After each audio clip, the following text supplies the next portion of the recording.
Di dalam Al-Quran ada cerita di sana, di surat Al-Kahfi, ceritanya anjing. Anjing itu mengikuti orang saleh. Anjing itu mengikuti orang wali. Anjing itu mengikuti ulama. Dia ulama, bukan nabi. Yang diikuti ulama, aulia, salihin. Anjing itu terus mengikuti di belakangnya. Kemana aulia dia pergi? Kalau di Quran ada yang mengatakan 4, 5 dengan anjingnya, ada yang mengatakan 6, 7 dengan anjingnya, tapi Allah yang tahu berapa hitungan ulama itu. Anjing ini terus mengikuti di belakangnya. Dia terus kemana? Tidak diajak, tapi dia ikut sendiri. Karena ikut terus mengikuti, dia terus mengikuti, maka ulama tidak akan menolak. Karena aulia, siapapun yang mau ikut, siapapun yang ingin nyambung, siapapun yang akan berhubungan, dia tidak akan menolak walaupun anjing, apalagi manusia. Allahumma shalli ala Muhammad.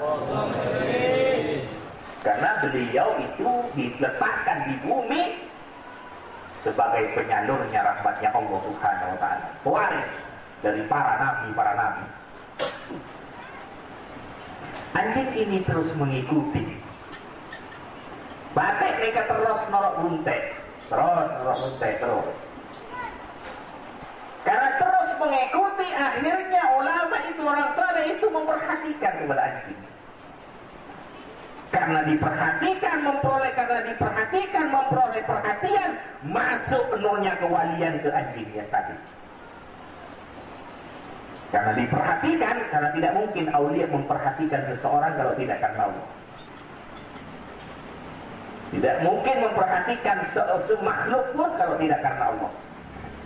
Lain dengan orang yang biasa, pokoknya memperhatikan ngawur seperti itu. Jadi seperti kita ini termasuk yang ngawur, mungkin apa? Masuk yang aulia.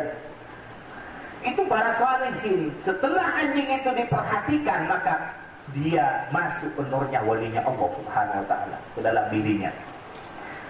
Karena sudah masuk ke perhatiannya walinya Allah, maka Allah memberikan penghormatan, Allah memberikan hormat kepada anjing itu. Maka anjing itu di dalam Al-Quran, anjing itu diabadikan oleh Allah, dimasukkan ke surga nanti. Hilang sifat-sifat anjing, hilang, hanya namanya anjing, tapi sifatnya sudah hilang. Dia diabadikan oleh Allah karena ada nurnya walinya Allah yang masuk ke dalamnya. Allah menghargai nurnya walinya Allah. Allahumma salli ala Muhammad, Allahumma salli ala Sayyidina wa lana Muhammad. Ini para hadirin, bagaimana seperti sahabatnya kanjeng Nabi kepada kanjeng Nabi Muhammad. Suhbahnya luar biasa. Di Badar, di Uhud, di manapun dia mengikuti kanjeng Nabi Muhammad. Kanjeng Nabi hijrah, dia hijrah. Di Badar, dimanapun dia ikut kanjeng Nabi Muhammad. Ya Rasulullah, umpamanya ketika di Badar, umpamanya engkau, kami perintah untuk meloncat ke dalam api, kami akan meloncat. Umpamanya engkau perintahkan kami meloncat ke tengah laut, kami akan meloncat. Umpamanya kami diperintah untuk berperang sampai mati, kami akan berperang sampai mati. Dia karena ini sahabat tidak mempunyai cita-cita lain kecuali cita-citanya kanjeng Nabi Muhammad. Kalau di dekatnya seperti yang tadi, selalu ingin dekat dengan kanjeng Nabi Muhammad, selalu ingin bersama, selalu ingin dibawa ke hadirat Allah Subhanahu wa ta'ala. Dia ingin dibawa di hadirat Allah di dunia, dia ingin dibawa ke hadirat Allah sampai di akhirat. Allahumma salli ala Muhammad, Allahumma salli ala Sayyidina wa lana Muhammad. Mengapa para sahabatnya kanjeng Nabi tidak bisa dikejar dengan para wali yang sesudahnya? Kenapa tidak bisa dikejar? Ketinggiannya, keluar biasanya, karena dia langsung memperoleh bimbingan, dia langsung meroleh bimbingan dan terus ditemani dengan Rasulullah ke hadirat Allah Subhanahu wa taala. Allahumma shalli ala sayyidina wa ala Muhammad. Lain orang yang ditemani dengan yang tidak ditemani. Lain, tidak sama. Saya ada cerita, ini cerita umum, cerita yang masyhur yang sering diceritakan dengan para ustadz, para kiai misalnya. Ada seorang ini orangnya pintar dan alim. Dia datang ke seorang walinya Allah. Dia seorang wali, orang wali besar.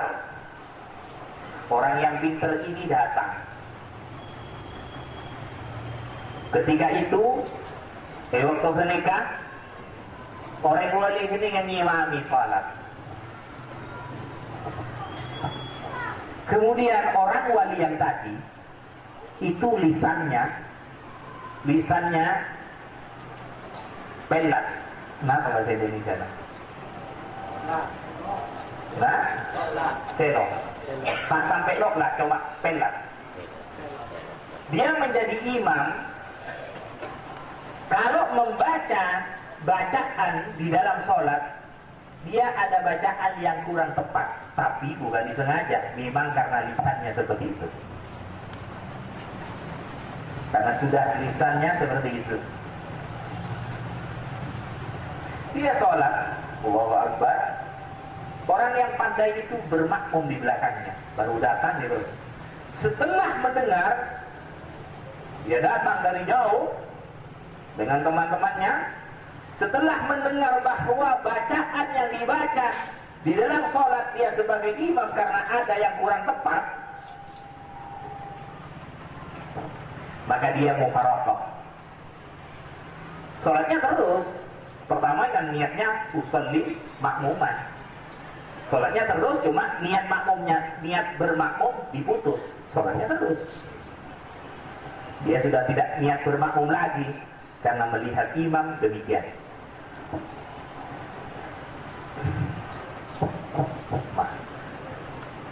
Setelah selesai sholat, dia pulang. Dia tidak jadi berguru.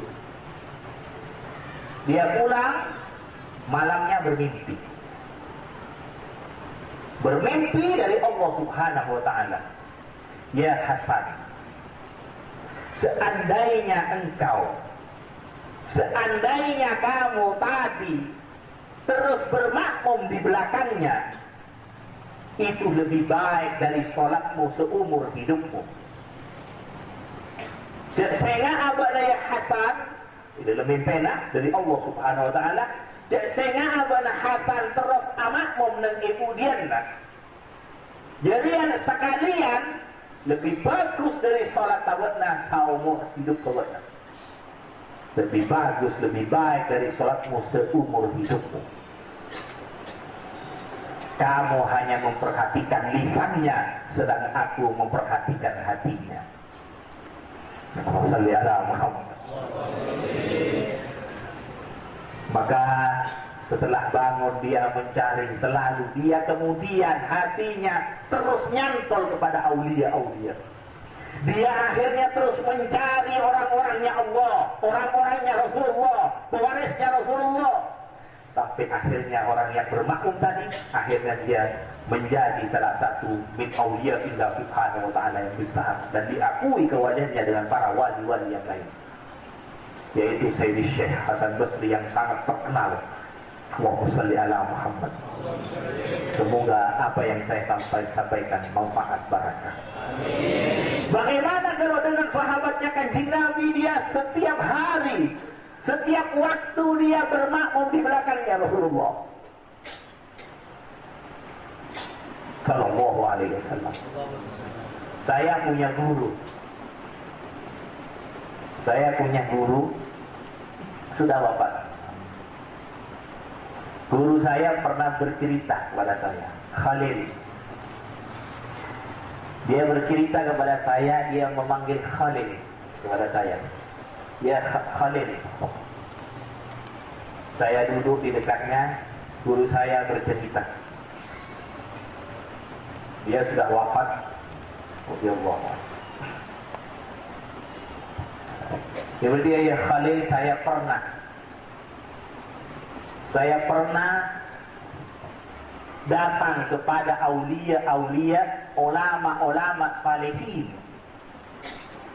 warisnya Rasulullah se-Jawa, mulai dari Banyuwangi di Indonesia, dari Jawa Timur sampai Jawa Tengah sampai Jawa Barat, mulai dari Madura, mulai dari Sumeneb sampai Bangkalan, mulai dari timur sampai ke barat.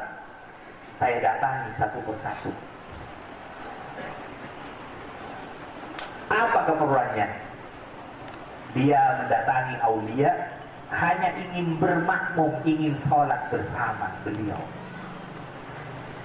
Kalau bahasanya aslinya begini sama saya, engkau terok aja bisa ke Allah ada kerengan. Engkau terok ada kerengan aja bisa ke Allah Subhanahu Wa Taala.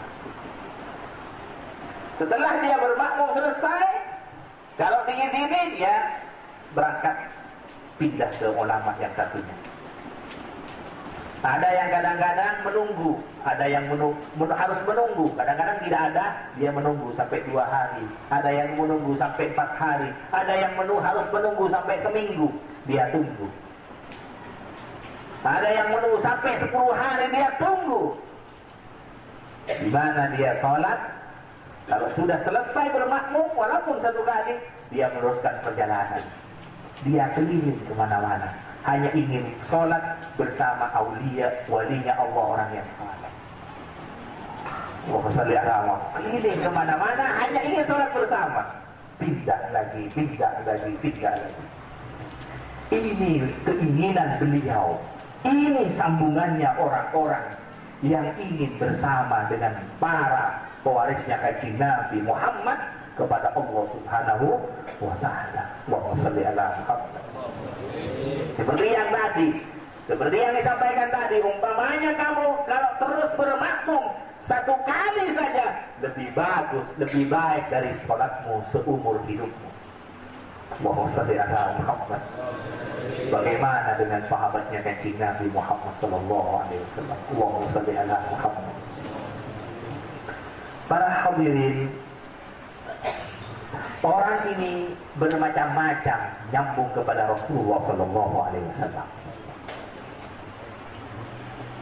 Orang bersolawat juga bermacam-macam pada kanjeng Nabi Muhammad sallallahu alaihi wasallam. Ada yang suka seperti sekarang, ada di mana-mana yang suka ia baca solawat. Ada yang solawat ada hadranya. Ada yang tidak suka, ada yang suka. Allahumma shalli ala Muhammad. Memang pernah terjadi di zamannya kanjeng Nabi Muhammad sallallahu alaihi wasallam. Ketika kanjeng Nabi telah datang dari perang Badar, ada seorang menunggu di masjidnya kanjeng Nabi Muhammad. Dia menunggu kerawan kedatangan kanjeng Nabi Muhammad dari Badar. Dia tidak menunggu di masjidnya kanjeng Nabi, karena rumah kanjeng Nabi itu kumpul dengan masjidnya kanjeng Nabi. Rumah, masjid rumah kumpul. Dia menunggu kanjeng Nabi Muhammad datang dari Badar. Dia menunggu. Setelah datang kanjeng Nabi Muhammad, muka kepalanya sendiri dia dijadikan hadrah. Dia menyambut kanjeng Nabi Muhammad, ya Rasulullah, sampai kepalanya sendiri ini dijadikan hadrah. Oh ya Rasulullah, karena gembiranya atas kedatangan kanjeng Nabi Muhammad sallallahu alaihi wasallam. Oh salli ala Muhammad.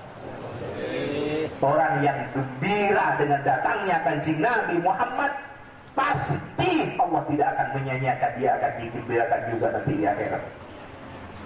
Allah akan menghargai orang yang menghargai kekasihnya. Tapi sebaliknya, Allah tidak akan menghargai orang yang tidak menghargai kekasihnya.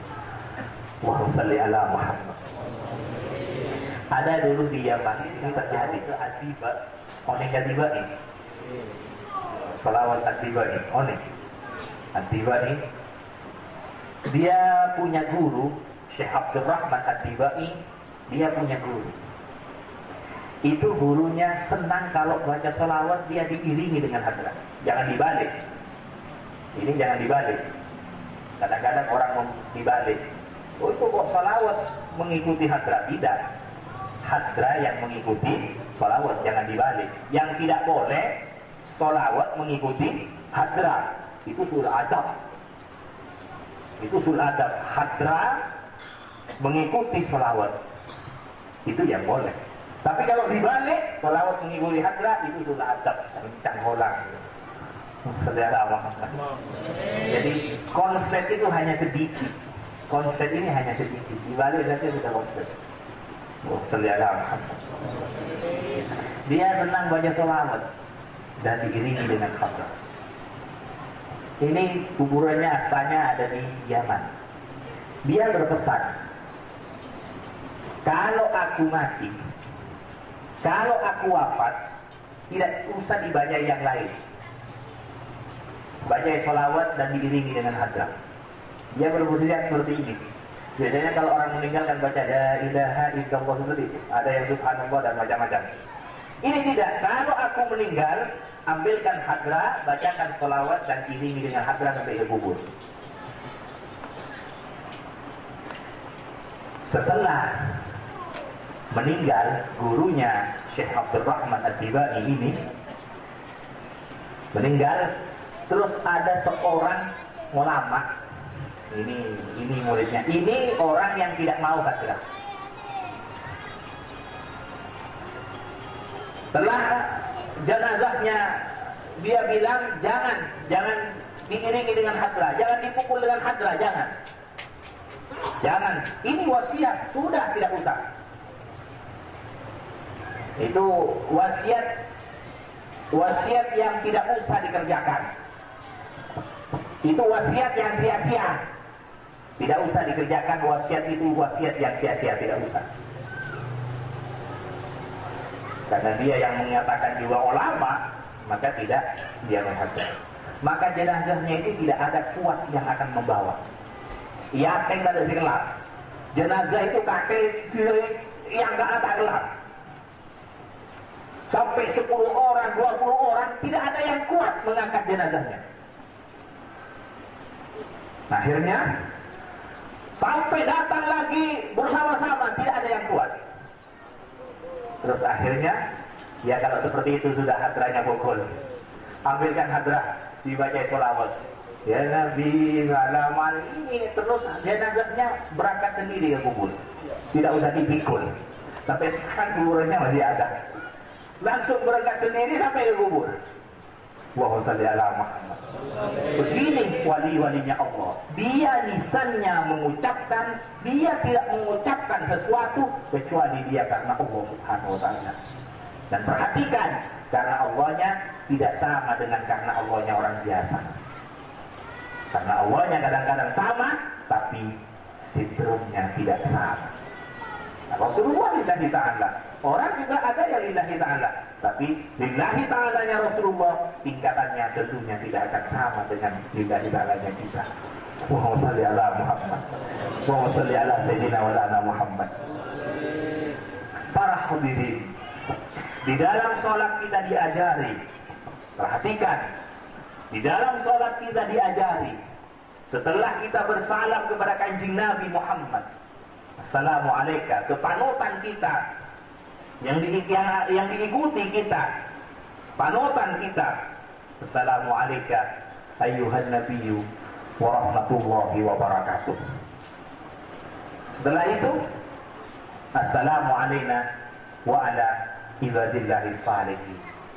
Selalu orang saleh kita sebut di dalam salat, karena kita tidak akan bergolong kecuali golongannya orang yang saleh. Kita tidak akan bergabung kecuali gabungannya orang yang saleh. Kita tidak akan berkelompok kecuali kelompoknya orang yang saleh.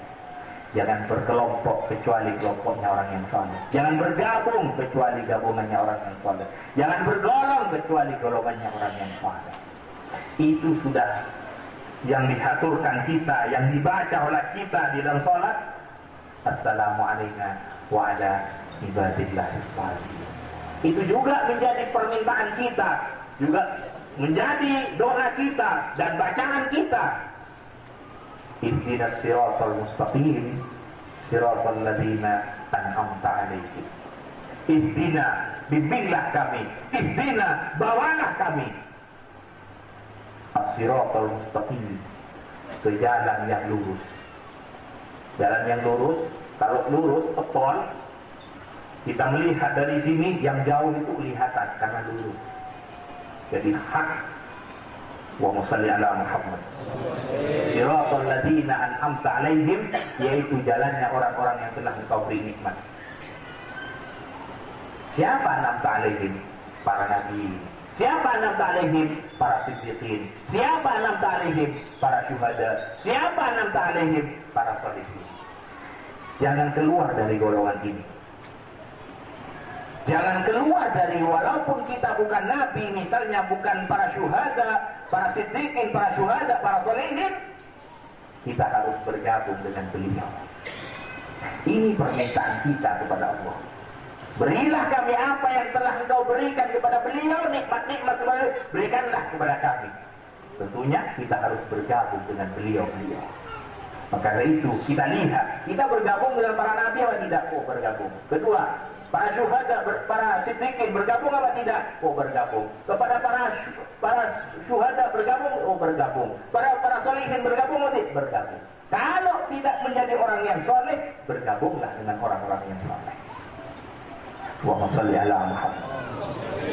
Walaupun orang pandai, sepandai apapun, pinter baca buku, pinter baca kitab, kalau bukan orang soleh, jangan kau bergabung. Karena urusan pandai dan pinter, iblis juga pandai pinter.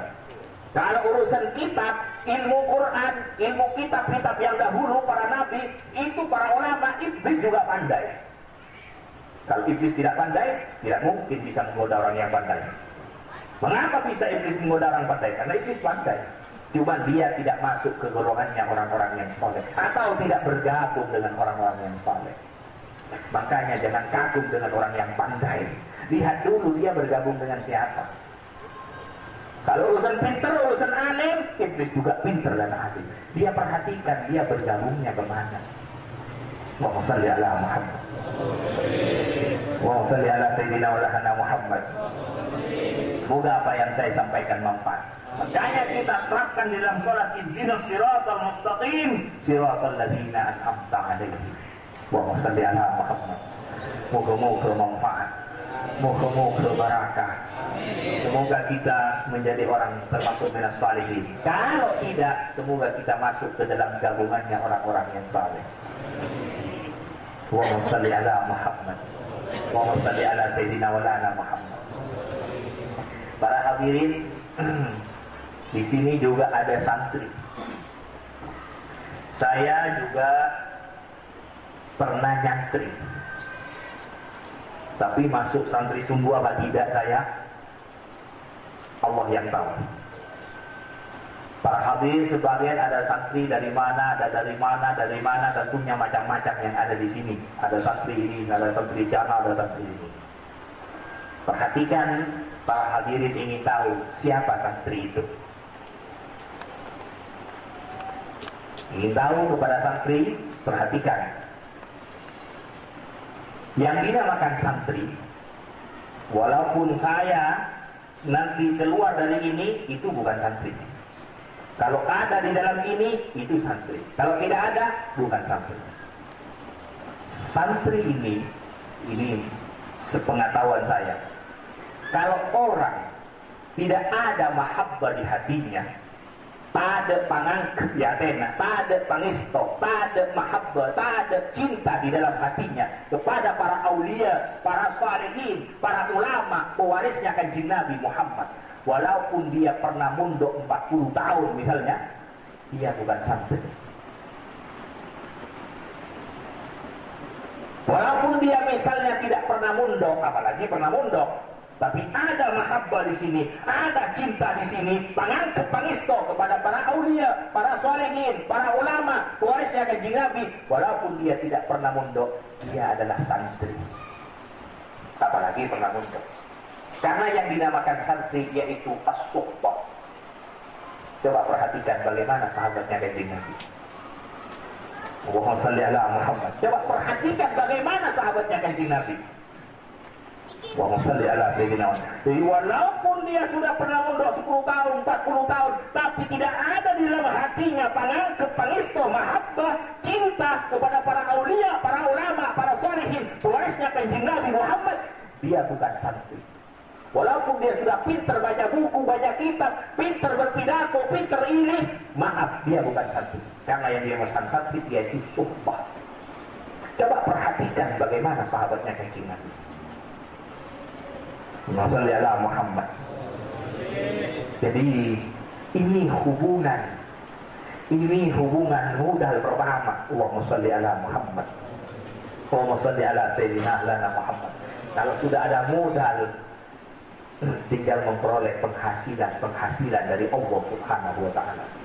Allahumma shalli ala. Semoga kita ini diberi rezeki cinta kepada Allah sepenuh hati kita, dan kita diberi rezeki cinta kepada yang dicintai oleh Allah, Kanjeng Nabi Muhammad, para nabi-nabi, para wali-walinya Allah, para salihin.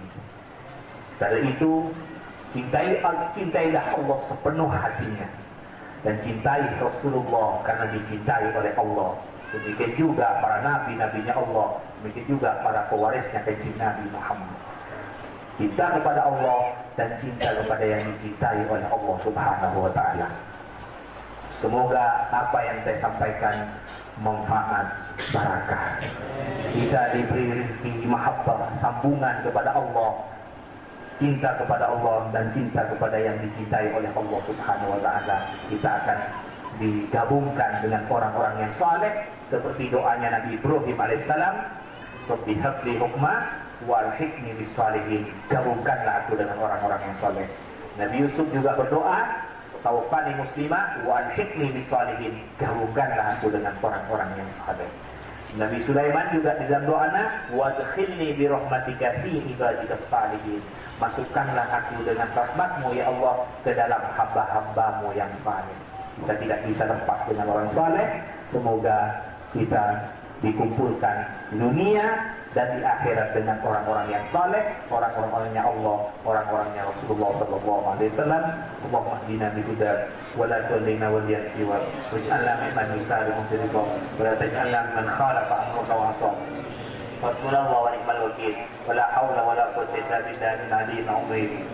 Allahumma ij'alna wa auladana wa aulatina wa dhurriyyatina المؤمنين المسلمين المسلمين الصالحين أهل العلم وأهل الخير خير أهل القرآن خير أهل الجنة خير أمة نبيك محمد صلى الله عليه وسلم ومحبب إلينا الإيمان وزينه في قلوبنا وكرر إلينا الكفر والفسوق والعصيان واجعلنا من الراشدين. اللهم إنا نسألك إيمانا خالصا قويا صادقا كاملا يباشر قلوبنا ويقينا قويا صادقا وعلما نافعا وعملا صالحا مقبولا مرضيا عندك وصدق التوكل عليك وحسن الظن بك ودوام الإقبال. اللهم إنا نستغفرك ونستغفرك ديننا وأنفسنا وأهلنا وقرابتنا